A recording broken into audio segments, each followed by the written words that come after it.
پشت پرده به بالهای سیاسی اهمیت نمیده و شطرنج باز خوبی.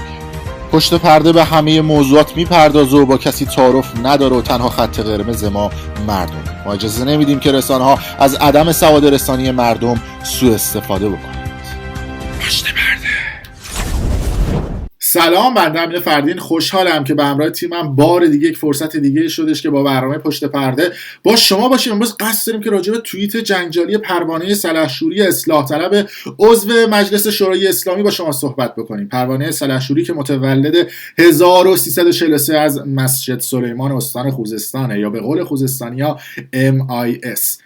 خانم پروانه سلحشوری در توییتی مدعی شده که 40 سال چادر به سرش میکنه و این چادر باعث شده که درد گردن و آرتروز و امثال اینها رو بگیره که امروز پرده از دروغ‌های این شخص و اربابش آقای خاتمی برمی‌داریم. پس لطفاً تا انتها با ما باشید، چون برنامه جنجالی با افشای اسناد جالبی برای شما داریم. خب آغاز میکنیم پشت پرده های پنهان توییت جنجالی خانم پروانه سلحشوری که اصلاح طلبه، یا به قول خیلی از دوستان فرصت طلبه، که این توییت واکنش‌های زیادی در رسانه‌های خارجی و ایرانی داشت. توییت اونجوری که روی تصویر هم میبینید اینجوری هستش که خانم پروانه سلحشوری گفته که تا قبل از سال 1362 حجاب اجباری وجود نداشت، اما بعد از اون این مسئله به وجود اومد. همین که من گردنم رو عمل کردم و دستم سالهاست درد میکنه ثمره سالها پوشیدن چادر بود. آیا ما پس از 40 سال از انقلاب تونستیم دختران و زنان ما را باورمند به حجاب بکنیم؟ خب این توییت خانم پروانه سلحشوری حاوی نکات جالبیه که یکی یکی به اونها میپردازیم. اولا خانم پروانه سلحشوری، شما که خودت عضو مجلس شورای اسلامی هستی و نماینده‌ای، به جای این توییت ها برو توی مجلس یکم قانون برای خانوم ها و بانوان عزیز کشورمون تصویب بکن، نه یا بیرون گلدنگش بکن.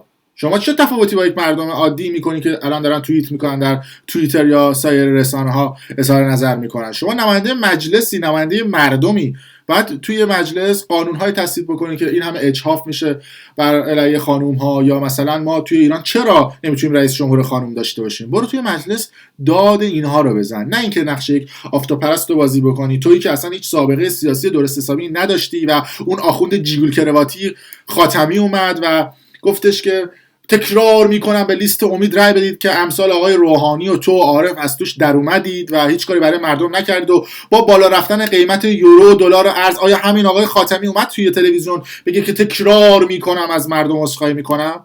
از دو حالت خارج نیست. یا آقای خاتمی و آقای روحانی جرأت معذرت خواهی از مردم رو ندارن به خاطر اینکه دولت دستشونه، یا همتون با همدیگه همه مردم رو گذاشتید سر کار و این بازی ها رو راه انداختید. حالا جلوتر بررسی میکنم خانم پروانه سلحشوری دروغ‌های شما رو، اما بریم این صحبت ها آقای خاتمی رو با همدیگه گوش بدیم که میگفت تکرار میکنم و اینا رو. برگردیم با شما هست. آنان که به صلاح کشور، به اصلاح امور، به پیشرفت کشور، به رفع تهدیدها و تنگناها میاندیشند بکوشند تا با رأی دادن به هر دو فهرست، به تمامی افراد هر دو فهرست، تکرار میکنم به تمامی افراد هر دو فهرست، گامی در جهت سربلندی کشور، تقویت امنیت و ثبات کشور و بهبود و اصلاح امور بردارند. بله دیگه، الان آقای خاتمی تو کدوم سوراخ موشه که میاد میگه تکرار میکنم افراد هر دو فهرست رو رأی بدید و کشور به توسعه و آبادانی و آرامش چنین و چنان میرسه؟ الانی که قیمت یورو و دلار و ارز رفته بالا کجان؟ چرا نمیان مسابقه؟ تریبون نداری؟ ممنوع تصویری؟ پس اون ویدیوها رو چجور میدادی بیرون؟ رسانه هاتون پروموت میکرد؟ اینا بگم که ما مخالف شدید حجاب اجباری هم هستیم. خانم پروانه سلحشوری که راجع به حجاب صحبت کرد، ما صحبت داریم حالا جلوتر. ما مخالف دروغ گفتنیم در رسانه پشت پرده. یه عده میگن آره شما قالیباف خط میگیری، از چنین و چنان خط میگیری. من کفشمو نمیدم هیچ کدوم از سیاسیون داخلی یا اپوزیسیون خارجی واکس بزنن. چرا؟ چون باج به هیچکی نمیدیم. فکر میکنید دستگاه اطلاعاتی امنیتی داخل ایران نمیدونن این افرادی که نشه میکنن میان جلوی دوربین چرت و پرت به مردم میگن هدفشون چیه؟ فکر میکنید مثلا آدمی که میاد میشینه میگه آره الان خامنه‌ای چنین و چنان کرد، فلان جلسه محرمانه شد. بابا اون دستگاه اطلاعات امنیتی که تو ایران خبر داره از ریز موضوعات، میدونه که شما داری چرت و پرت میگی. اتفاقا دستگاه اطلاعاتی امنیتی دوست دارن یه سری اپوزیسیون‌های فیک باشن. چرا دوست دارن؟ یه مثال ساده برای شما میزنم. دستگاه اطلاعاتی امنیتی دو گزینه مخالف جلوی خودشون دارن، مخالف سیستم جمهوری اسلامی ایران. یک کسایی که دروغ به مردم میگن، یک کسایی که اسناد و مدارک رو مستند به مردم نشون میدن. اون اپوزیسیونایی که دروغ میگن دستگاه اطلاعاتی امنیتی اتفاقا بعضی وقتا هم ساپورتشون میکنن که بمونن. چرا؟ نکته داره. ببینید چون میدونن که اینا که چرت و پرت میگن و نشه میکنن و نمیدونن مواد و ریمیکس و قاطی با هم میزنن و کوک میزنن و میان جلوی دوربین چرت و پرت میگن، به هر حال 6 ماه دیگه، 1 سال دیگه مردم دروغاشون رو میفهمن. یه سری آدم‌هایی که با یه سری دلغک بازی‌ها میان، با یه سری دروغ‌های تابلو میان میشن لیدر اپوزیسیون و یه عده از مردم هم میرن گول اونها رو میخورن و به اونها امید میبندن، فکر میکنن آزادی فردای اینها به دست اونهاست. نه عزیزان، دستگاه اطلاعاتی امنیتی اونها رو ساپورت میکنن که بمونن. خیلی طرف میاد میشینه جلوی دوربین تابلو میگه آقای خامنه‌ای مرده، رهبر مرده، کشور رو هواست. بعد از 6 ماه خودشون من 4 تا مستندم نشون میدن که نه آقای خامنه‌ای نمرده. چه اتفاقی میفته؟ اون لیدر اپوزیسیونی مثل ریستارت سید محمد حسینی که 2 سال طرفداران رو به سمت خودش جذب کرد، آخر همه رو مچل کرد، بعدش هم میاد میگه چالش سکوت.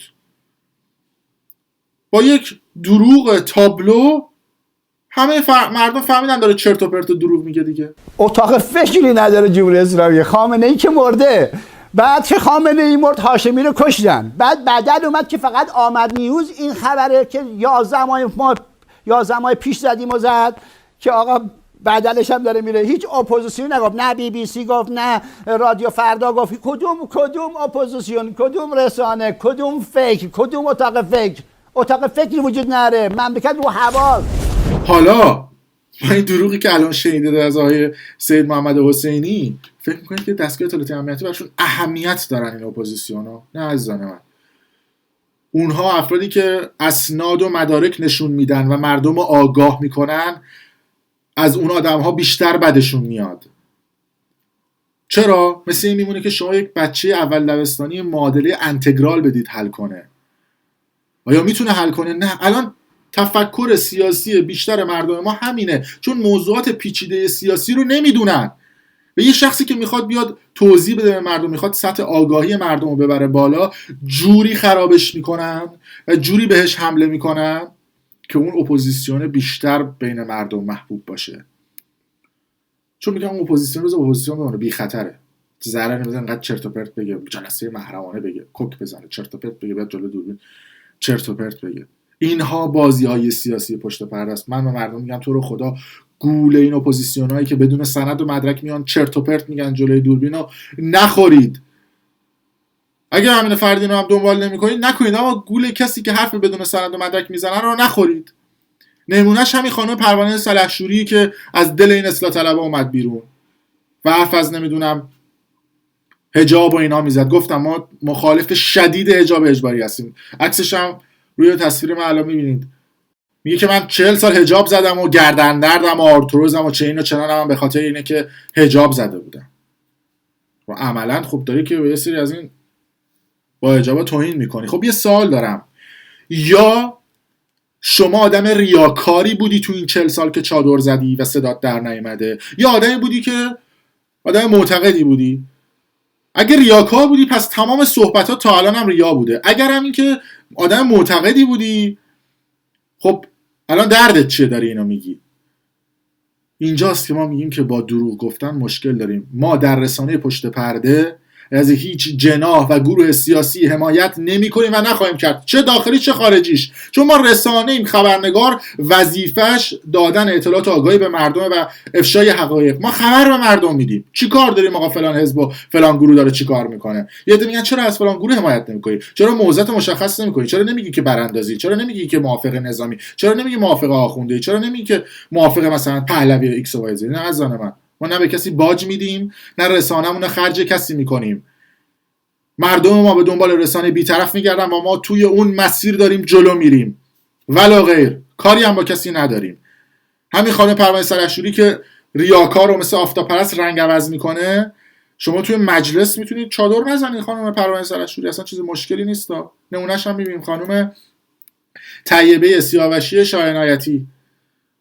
خانم شاهعنایتی کسی هستش که توی مجلس مانتوی گشاد میپوشه، حجاب هم داره و پس رفتن به مجلس یا داخل مجلس بودن ربطی به حجاب و چادر اینا نداره. اینجاست که دروغ آواز میشه و مردم بعد بشنون و ببینن. بریم یکی از صحبت‌های خانم طیبه سیاوشی شاهعنایتی که با لیست همون امیدم اومد بالا، سابقه مجلس هم که هیچ کدومتون ماشاءالله ندارید. آقای خاتمی اون آخوند جیگیر کرواتی اسم شما رو گذاشت لیست امید، اومدید بالا و شدید نماینده مجلس.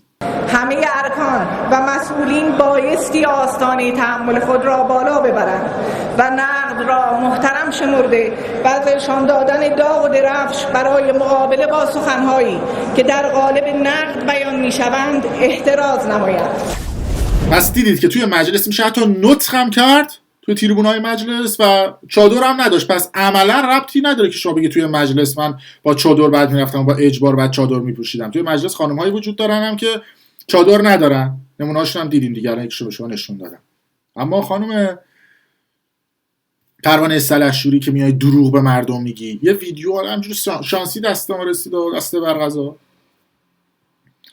شما 2 سال پیش قبل از اینکه نماینده مجلس بشی، قبل از اینکه آقای خاتمی بندازت تو لیست بیای بالا، اومدی گفتی که آره در کشور ما دموکراسی چنینه چنانه، نمیدونم حجاب اجباری وجود نداره و اختیاری و مردم آگاهن و چنینن و چنانن. با یک خبرنگار خارجی رفتی صحبت کردی و جوگیر شده بودی. اون موقع از این حرفا نمیزدی که نماینده مجلس نبودی، چون پلن یه چیز دیگه بود که جلوتر میگم پشت پرده هاشو. بریم بشنویم اون صحبت و طرف پیشا پیشم عذرخواهی میکنم با خاکداری یکسان میشه و سند مدرک داره یکی در میاد. من معذرت میخوام. ببینیم kinds of violence.